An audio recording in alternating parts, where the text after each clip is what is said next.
taking care of the heifers. It's Sunday the 23rd of March.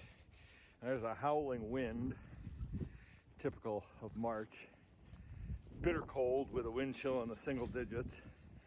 Looks like we're in a pattern of this for the next couple days. Nights below freezing.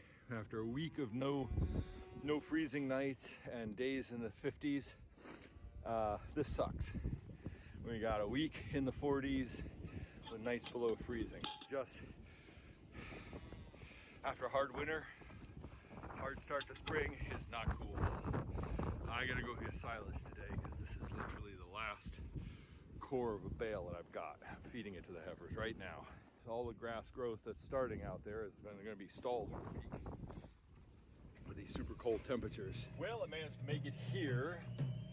Just dropping off the trailer. Those are the bales. The road over here was bumpy. The ground really frost heaved over the winter. So, not exactly sure. I guess I'll take the far ones first, or try that. I made a mess of the road. Gonna have to sort that out. Anyway, I'm just gonna set to, and once again, I've forgotten a tripod. I've had to put it in four-wheel drive to drive through here. So, if I don't get stuck doing this, I don't want to make a mess of this gentleman's yard. I need these bales.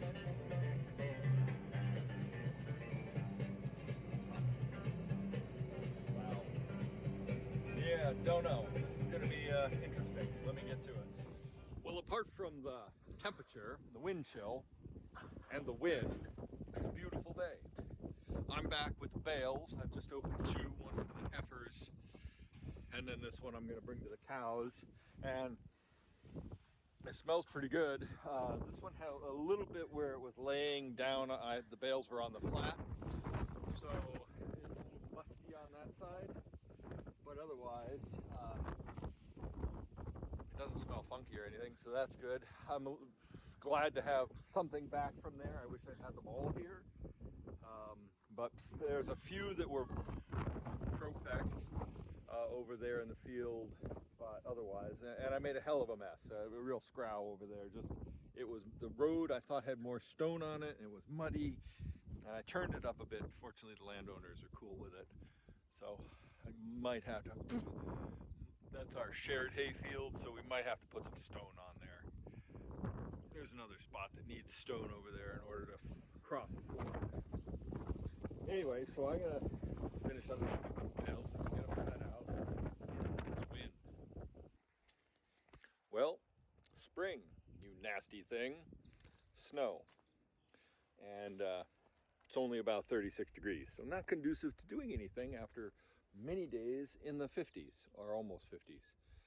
The freezer is out because rats chewed through the electrical cord, and unfortunately we caught it. We didn't lose any meat, so that's got to be repaired. I've got a new cord coming. Be here a couple days, but yeah, I was actually starting to think that maybe if things dried out, I could get into the field and do something. No. Well, I'm not going to complain too much about the free fertilizer via snow form in the field. The 4 inches of snow we had yesterday, plus the rain that packed it down into a dense 2 inches of sludge, was unnecessary. It's the end of March. Come on, let's have spring already. I'm ready for blue skies, sunshine, and green grass. Anyway, it's going to be warm today. This will all melt.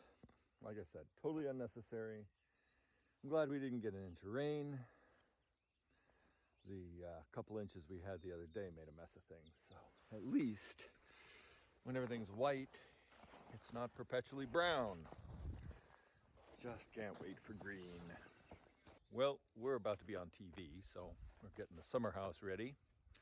And beautiful day compared to yesterday's snow. And we're seeing some melting, actually. And hopefully all this will be gone in a day or so. So I didn't want to plow the driveway ever again this year until the winter. Next winter, not the spring. Anyway, so yeah. Sunshine at least.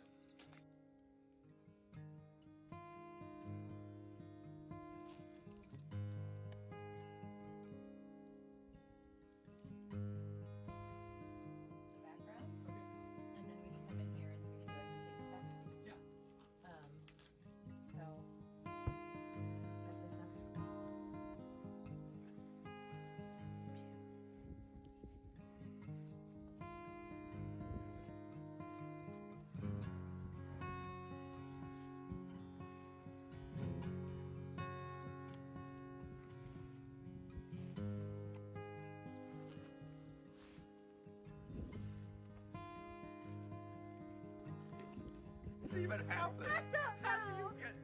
Obviously, you scale up, but that's not what they mean by scale up. Well, I'm back to get more bales. I had to do it today. It's Friday, the whatever of March. The next 3 or 4 days are going to be really wet. So with this mud here, I don't want to thrash the entryway to this fellow's property any worse than I am. I'm already going to have to come back here and repair it. Make a special trip over here and repair this before haying. But anyway, 1, 2, 3, 4, 5, 6, 7, 8, 9, 10, 11, 12, 15 bales left. So I'm going to do it in 3 trips of 5. 6 fit on the trailer nicely. 6 is doable, but it doesn't make sense to bring 6 now and then another 6 and then have a tiny load that I gotta come for anyway. So might as well just make it easier on the tractor, easier on the trailer, just haul 5 at a time. These are on the heavier side. I recall when I baled this field, I did up the pressure. So these are probably, and a tractor acts that way too, they're probably 1-ton bales. 2,000 pounds right there about. So I don't want to get stuck. I don't want to break anything. It is a long trip over there and the road is really frost heaved and bumpy. So we're just gonna get into this and get done.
bed of this trailer is only 7 foot wide. The bales are obviously 4 foot wide bales. 2 of them equals 8 foot wide. It is really hard to judge putting the bales and splitting the difference down the center. I should put a center board or something, some kind of indication, because I keep messing it up and it just makes more work in a field like this where it's so mucky and I don't really want to get stuck. landowners are looking at me, and fortunately they're really cool people, so they like their grandkids seeing the tractor and stuff. I hate making a mess. I hate making my job more difficult because the trailer's undersized. It'd be better to have an 8-foot wide trailer and one that can carry 10 bales at a time and just not use that full capacity coming from here. I mean, if I was unwrap bales next to the farm, not a problem hauling 10 at a time because I only got to go a mile. But here, where it's 12 miles away, yeah, it's just not quite kosher. So what I need to do is just drop the bales and then reset, pick them up square.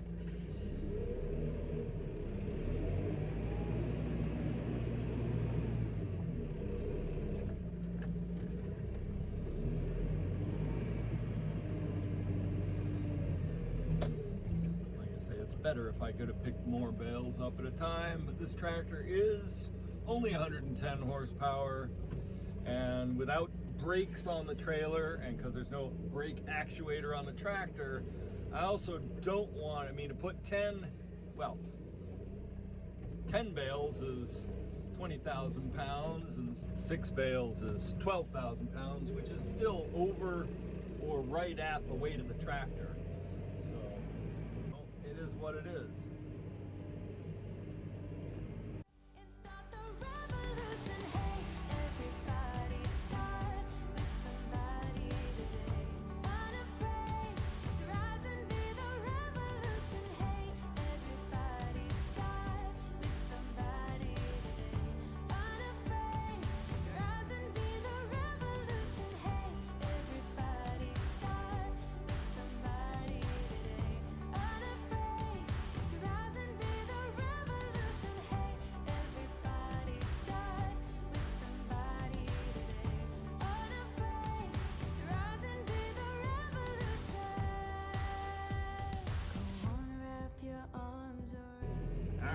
That's got the bales on. Let's just get this trailer hitched back up, get the bales strapped down, get out of here.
All right, that's that. I am going to get my tailbones out of here, and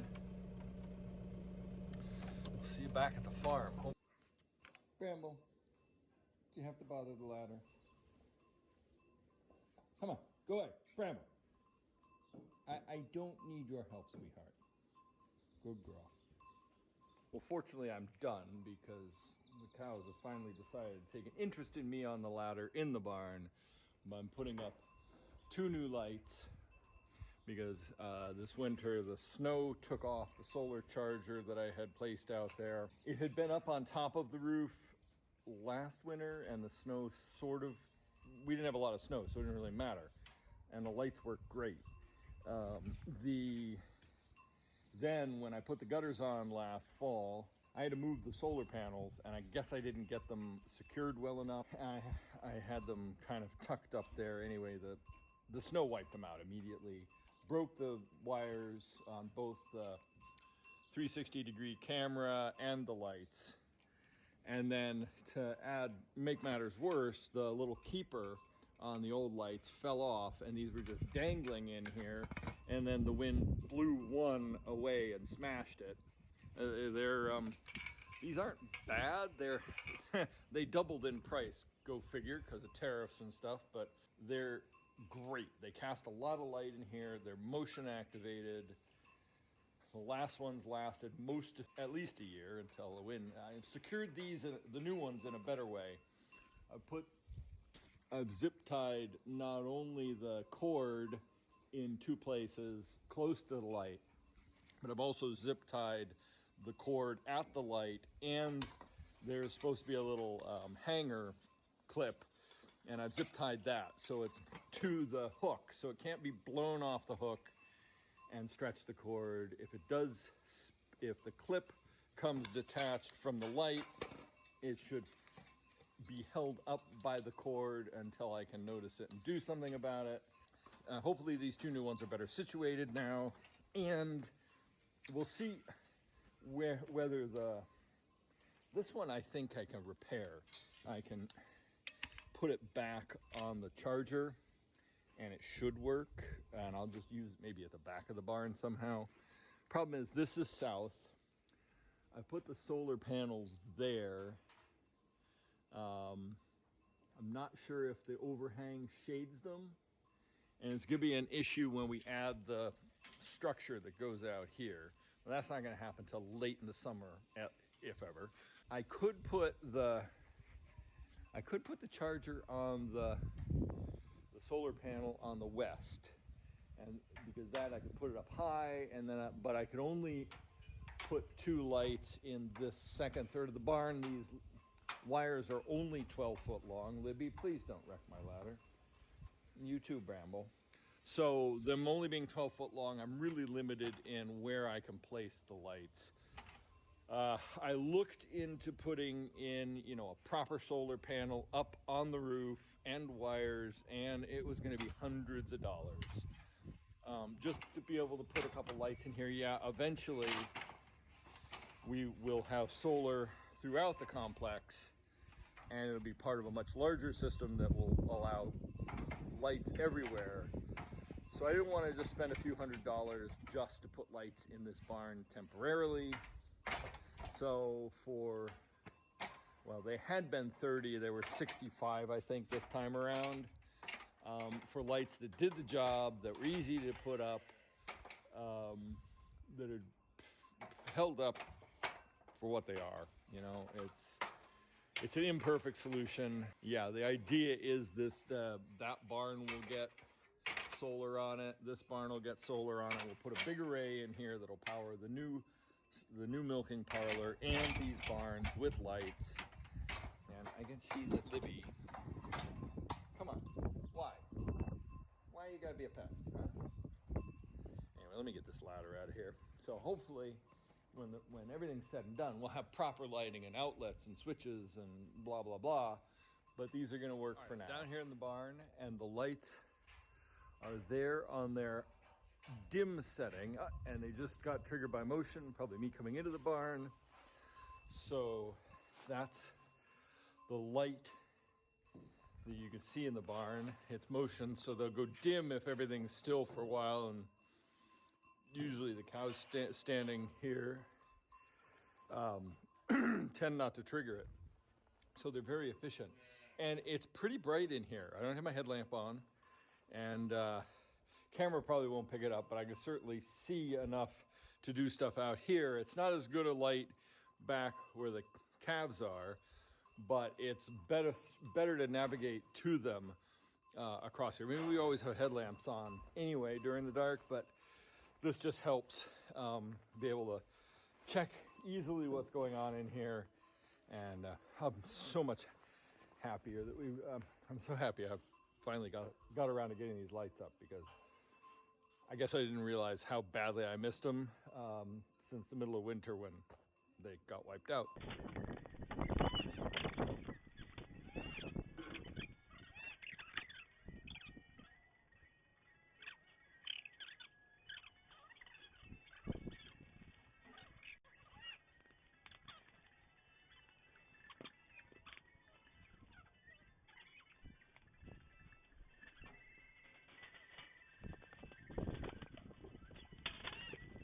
Well, after a week of warm weather and snow melt and possible growth out in the field, we've got 3 days of this. Spring slop. Rain, snow, hail, ice. Basically, nobody's coming to the farm today to buy cheese, and nobody's going anywhere because this is going to be really bad. Not enjoying the end of this very long, very hard winter. Kind of obnoxious. I'm so sick of it.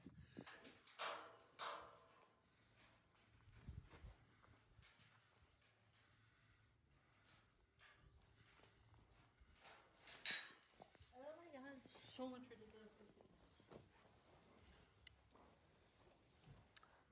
How come you're not frolicking? Frolic, I demand it. I demand frolicking.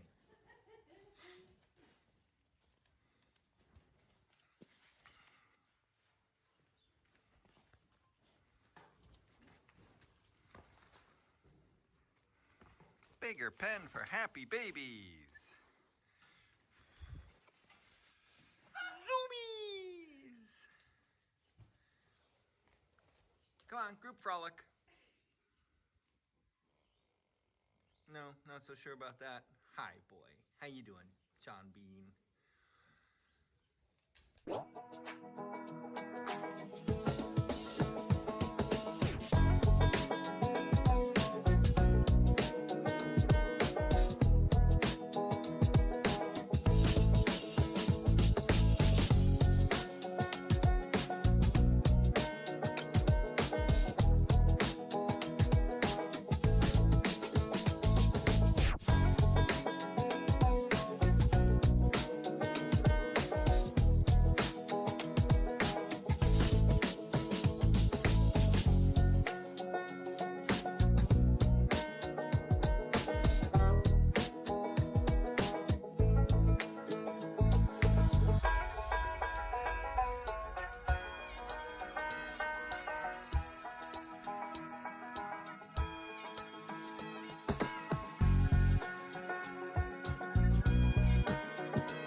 Sunday, 30th of March. It's just going dawn. We're just getting up. And 28 degrees out. Moo call had gone off. We missed the first alert. Second alert's gone off. We checked the camera. Dory's had her calf. So I'm coming down here to assess the situation. Coffee's on the go. We looked on the camera. Hey, where are we at? We looked on the camera and could see a calf. She's cleaning it. I'm just gonna go look and see here. What do we have? Well, hello, Dory, darling.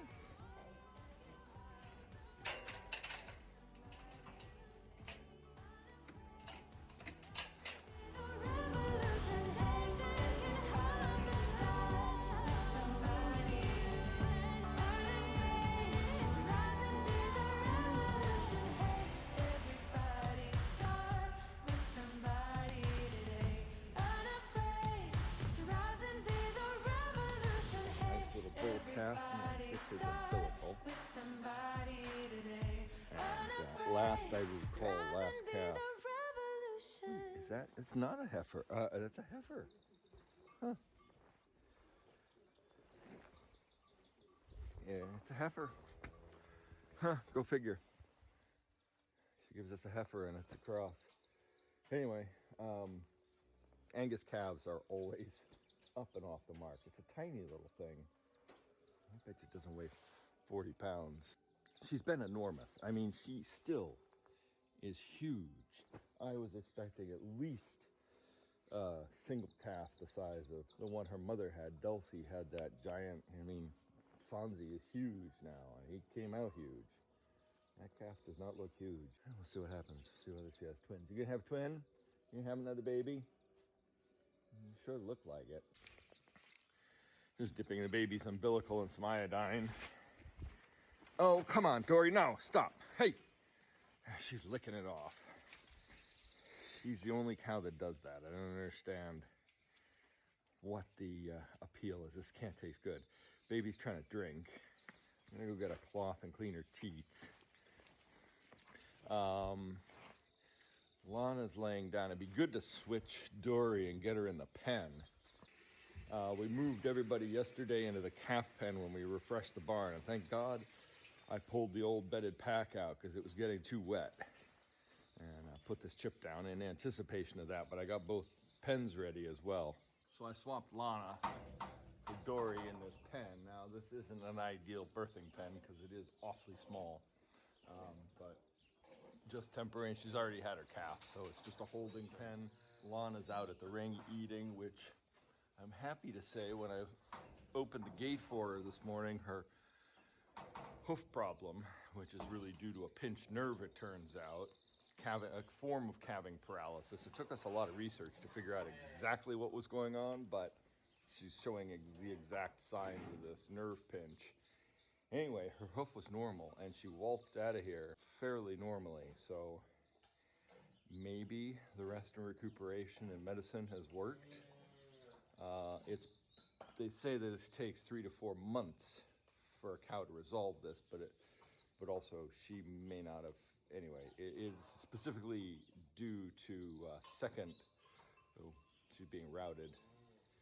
Yeah, she's still unsteady. One of the boss cows just shoved her out of the way. That's not good. That's why she'll be coming back to this pen as soon as we can kick Dory out, because I don't think she's stable enough. Really, it does not. Yeah, it's her hoof may be better or was better when she left here, but the competition at the ring might just be too much for her.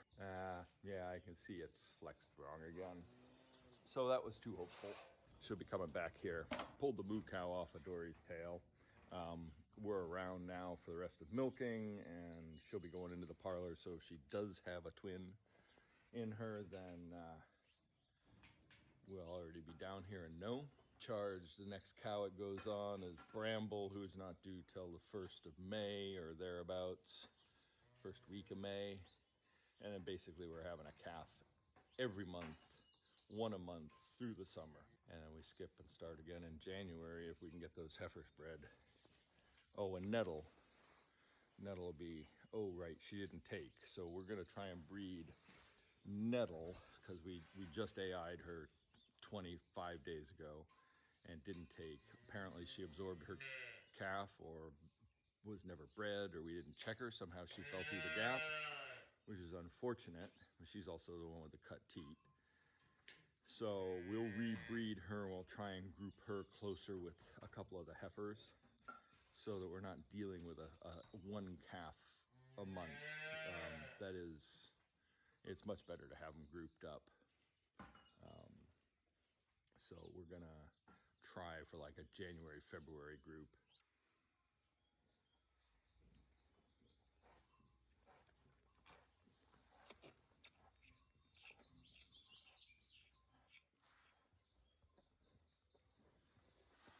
Stop picking my pocket.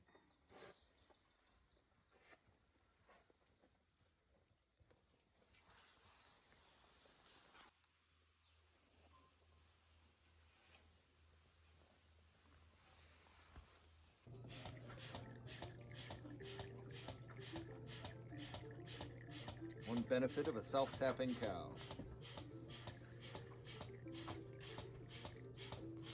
Io's had a belly full of milk, colostrum more specifically, and having a rest. We'll see how it's going.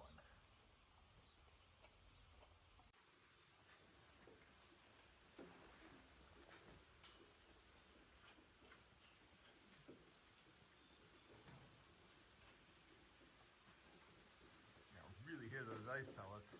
Yeah. How you doing there, Dory Mama? How's she doing? Great. Little Moo likes tucking right in there with her.